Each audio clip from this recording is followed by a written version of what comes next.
Assalamualaikum warahmatullahi wabarakatuh. Waalaikumsalam warahmatullahi wabarakatuh. Solih-solihah, sebelum kita memulai pelajaran pada hari ini, marilah kita berdoa terlebih dahulu. Semoga anak-anak semuanya mendapatkan ilmu yang bermanfaat. Doa akan dipimpin oleh Mbak. Siapa tadi yang masuk Zoom duluan? Yang masuk Zoom duluan Mas Bani. Oke, silakan Mas Bani pimpin doa.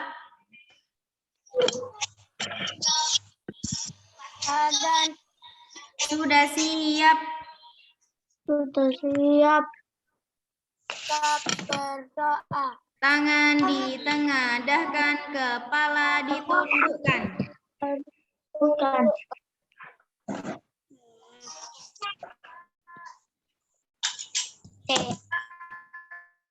A'udzu billahi minasyaitonir rajim.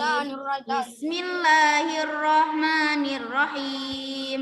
Alhamdulillahi rabbil alamin. Ar-Rahmanir-Rahim.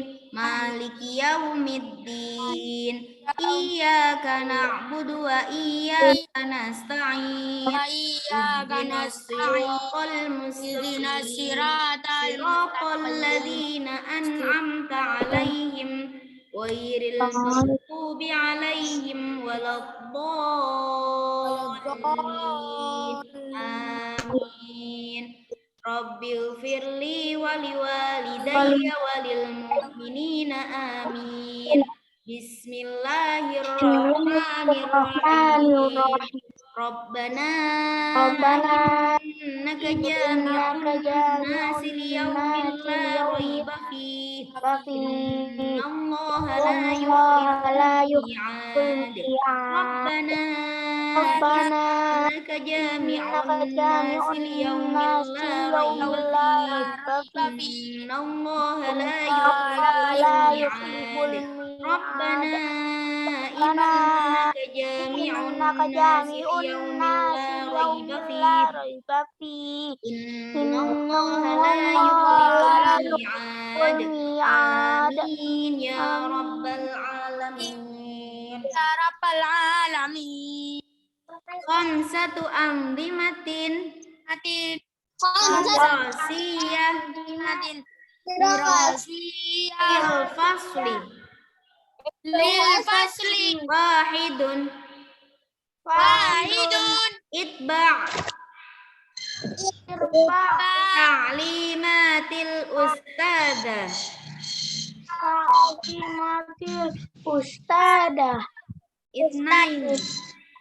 Isnaini irfa yadak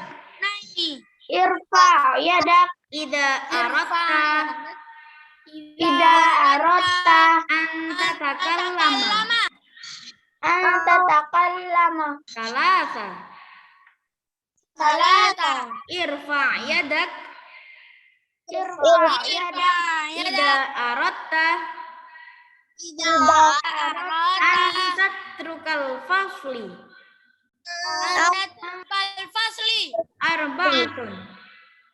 arba'atun ayyattakhida khiyaratan zakiyatan khamsatun ayyaj'alal ustada masruratan. Oke, sobahul khair. Masih pagi ya? Udah nggak siang ini ya. Oke. Kaifa halukum ya solih-solihah? Alhamdulillah. Luar biasa dan berbahasa semangat. Siap. Oke, Assalamualaikum. Waalaikumsalam. Oke. Suaranya Ustazah terdengar jelas apa tidak? Oke, anak-anak, sekarang kita masuk ke pelajaran tematik ya. Kemarin kita sudah belajar di tematik kelima, subtema 3 dan 4 ya. Sekarang kita lanjutkan di tematik 5, subtema ke-1, pembelajaran ke-5. Sudah punya bukunya semuanya?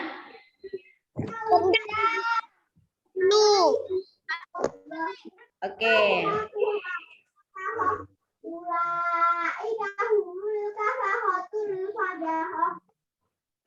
Apakah seperti ini juga punya anak-anak?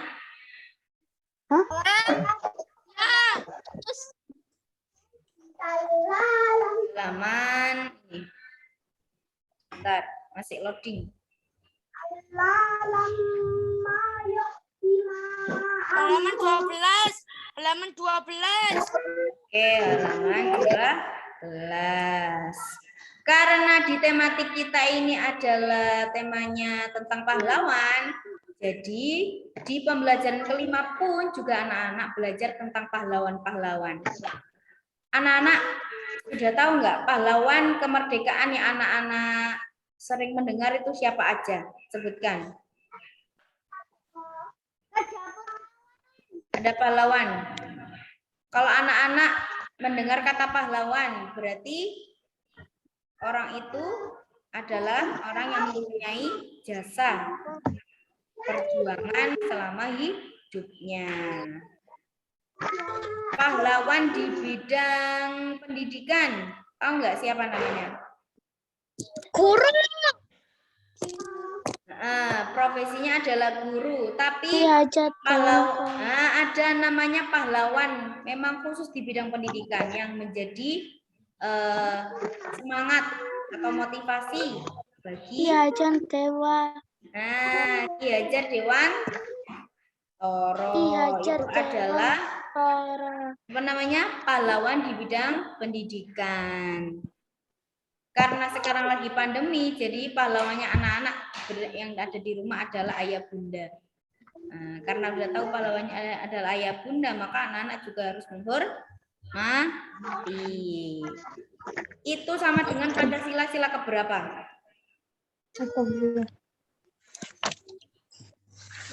Sila keberapa itu? Kita menghargai orang lain. Pancasila sila keberapa? 2. Bunyinya? Kemanusiaan yang adil dan beradab. Kemanusiaan yang adil dan beradab. Oke. Sekarang perhatikan layarnya anak-anak masing-masing. Oke. Di pembelajaran 5 ini, siapa lagi tokoh yang terkenal pada zaman Hindu, Buddha, dan Islam? Jadi pada zaman dahulu itu ada pahlawan-pahlawan di beberapa agama. Di agama Islam, agama Buddha, dan agama Hindu. Pada akhir masa kerajaan Hindu-Buddha muncullah tokoh-tokoh yang membawa kerajaan Majapahit. Kerajaan Majapahit dikenal sebagai salah satu kerajaan terbesar di Nusantara. Nah, siapakah mereka? Mari kita cari tahu. Ini adalah peta negara Indonesia. Nah, daerah kekuasaan Majapahit itu identifikasi yang identiknya dengan adanya Candi Penataran. Kemudian ini ada pahlawan namanya Hayam Wuruk. Hayam Wuruk itu siapa? Hayam Wuruk itu pahlawan zaman dahulu di kerajaan Majapahit sama Gajah Mada. Nah, ini kita belajar sejarah. Sejarah itu cerita zaman dahulu yang ada kejadiannya, tapi sudah lampau. Jadi sejarah itu yang Gajah Mada. Ya, ada Hayam Wuruk dan Gajah Mada. Zaman dahulu masih pakaiannya masih kayak tumenggung kayak gini, masih di kerajaan-kerajaan ya. Yang pakai kalung, yang pakai senjata, yang pakai topi kerajaan. Nah, zaman dulu ada di negara Indonesia. Di Mojokerto itu juga masih ada banyak sekali peninggalan-peninggalan kerajaan Majapahit. Pernah ke Mojokerto anak-anak? Pernah. Ya, saya. Nah, di sana itu pasti identiknya gapuranya itu seperti candi. Benar apa tidak? Iya. Iya, karena di sana itu masih kental sekali. Peninggalan pada zaman dahulu itu masih dimuseumkan, masih jadi sesuatu yang berharga bagi mereka. Kalau di Surabaya itu ada museum. Di mana museumnya Surabaya itu? Shola. Nah, di Siola itu ada. Kemudian yang ada lagi di ini loh. Di mana namanya itu ya? Museum yang dekatnya Tugu Pahlawan itu juga ada museum. Itu juga peninggalan zaman dahulu. Jadi orang-orang zaman dahulu itu pasti selalu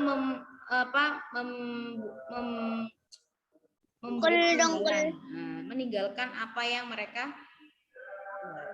Nah, coba kita cari tahu tentang Gajah Mada. Ini ada sebuah cerita ini. Namanya adalah Mahapati Gajah Mada. Oleh karena Gajah Mada adalah seorang panglima perang. Coba ayo dibaca bersama-sama. 1, 2, 3. Itu apa namanya? Kecamatannya itu apa? Panglima perang Bapakku yang sangat berpengaruh pada zaman kerajaan Mojopahit. Zaman kerajaan Majapahit. Saat remaja, ia merupakan seorang pemuda yang mempunyai keahlian bela diri.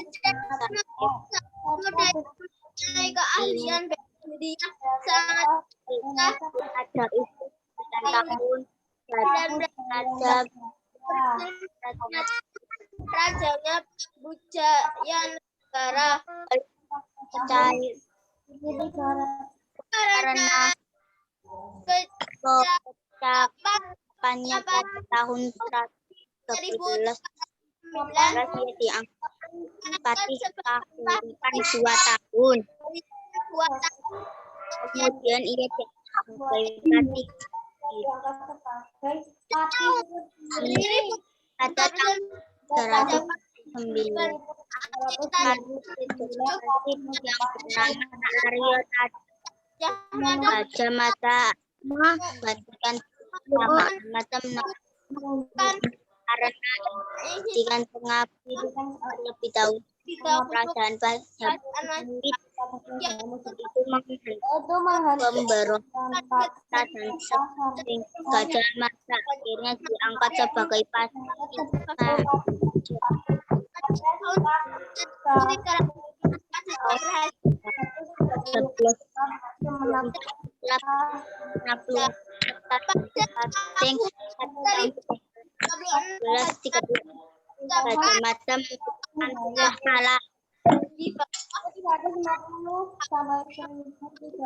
kalah bahwa ia tidak akan kalahkan jenis rapah-rapah hasil menguasai pulau-pulau Nusantara. Perjuangan Gajah Mada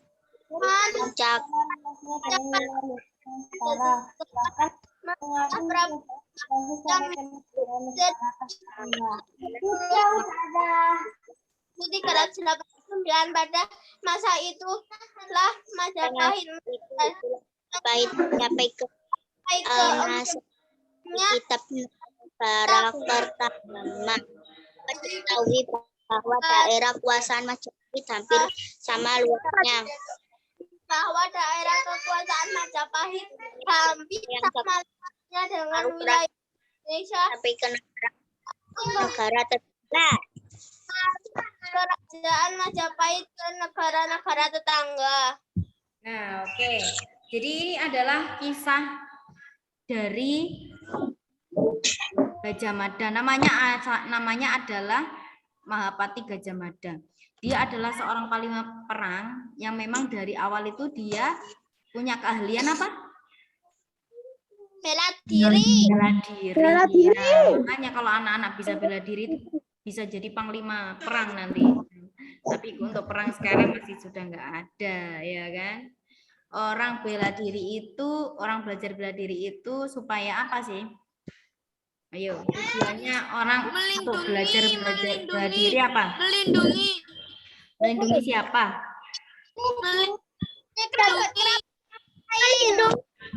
Dan melindungi diri sendiri.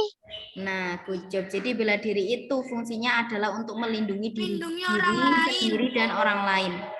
Jangan digunakan untuk menyerang orang.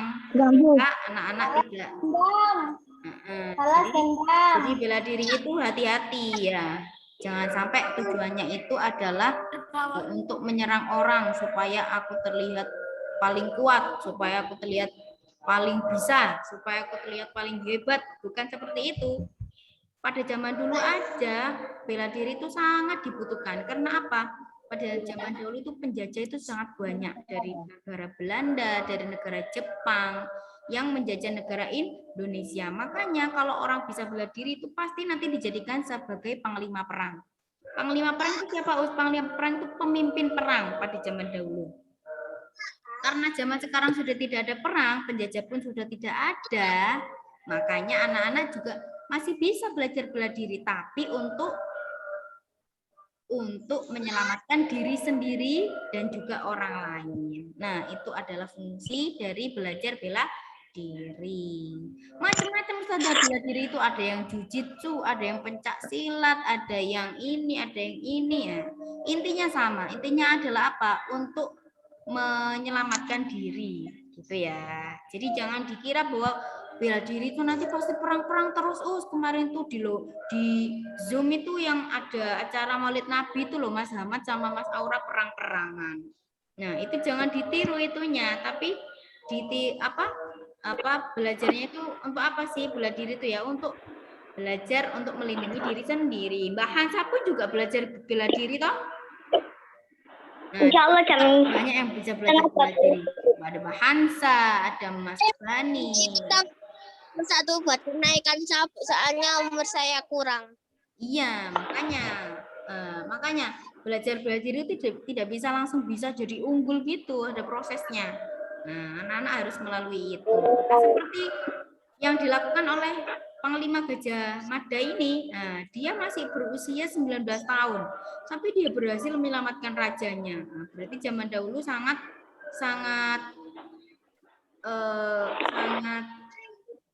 membutuhkan sekali orang yang bisa bela diri kan. Anak-anak sekarang usianya berapa udah bisa bela diri, zaman dahulu 19 tahun itu sudah tua. Oke, kemudian karena sudah terlatih maka dia diangkat jadi panglima perang. Kemudian pada tahun berapa namanya diganti itu? Pada tahun berapa? 1329 tahun. Sekarang tahun berapa? 2021. Oh, selisihnya banyak sekali ya, dari 1300 ke 2000. Berarti sudah ribuan tahun sudah zaman dahulu. Nah, ini adalah kisah ya.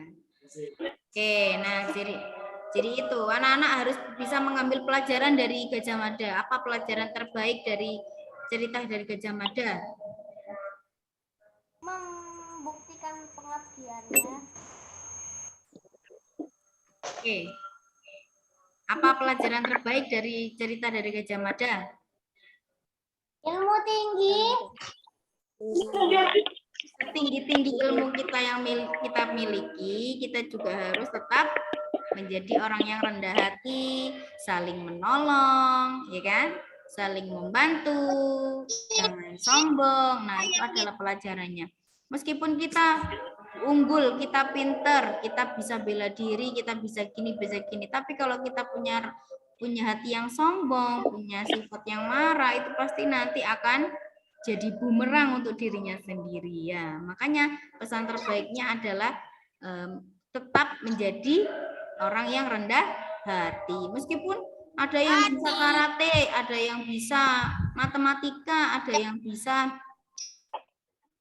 nyanyi, ada yang bisa tilawah, tapi kalau dia sombong itu nanti akan berbalik, nanti kesombongannya akan menghancurkan dirinya sendiri karena di luar sana masih ada yang lebih. Nah, makanya kita juga harus rendah hati dan terus berusaha gitu ya.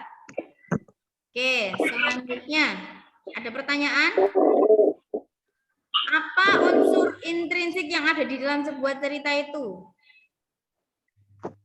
Ada apa aja? Ada tempat? Tempatnya di mana? Tahu nggak? Nggak tahu. Tempatnya di kerajaan. Di kerajaan. Kerajaan Majapahit zaman dahulu. Kemudian apa lagi? Unsur intrinsiknya. Kan kemarin unsur intrinsik apa aja kemarin? Ada alur, ada tokoh. Tokohnya siapa ini? Gajah Mada. Oke, Gajah Mada. Oke, tempatnya udah tahu, tokohnya udah tahu. Terus apa lagi? Aryo. Pesannya sudah tahu ya pesannya? Ya. Pesannya apa? Udah boleh sombong. Tidak boleh sombong, tetap rendah hati. Tapi yang kita ada.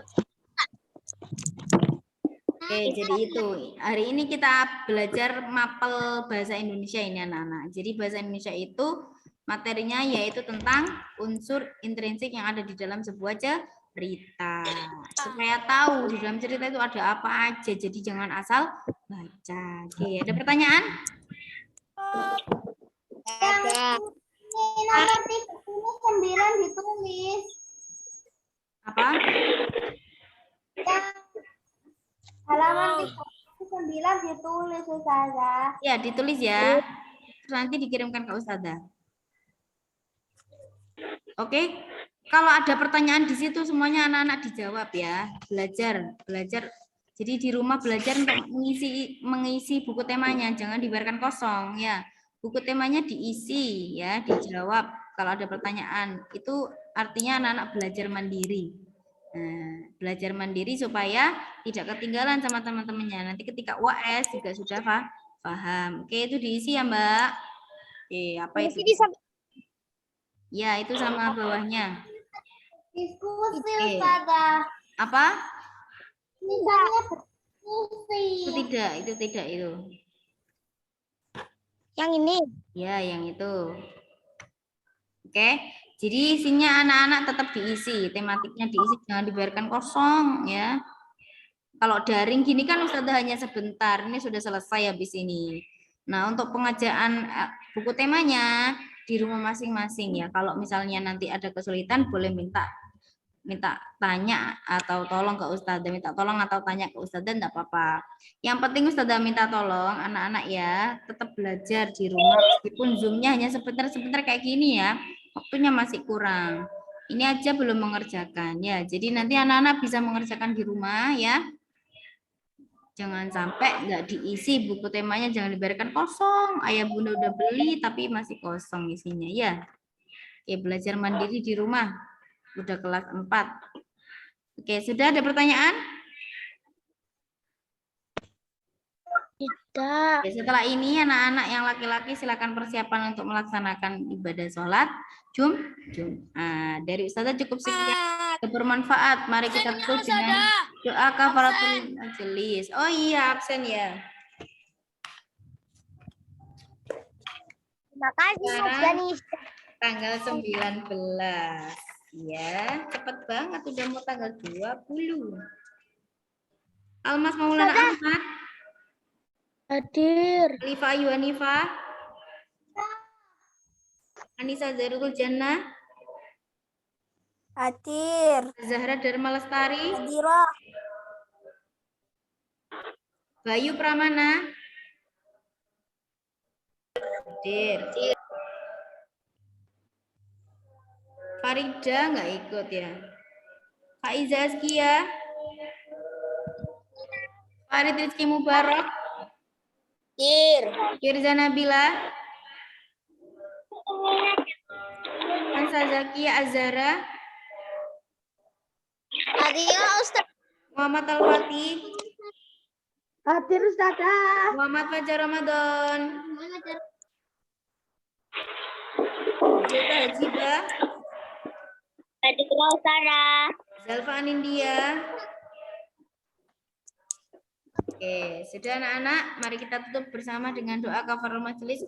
Bismillahirrahmanirrahim. Subhanakallahumma wa bihamdika asyhadu an la ilaha illa anta astaghfiruka wa atubu ilaik. Muhammad Yusuf Sabani sudah.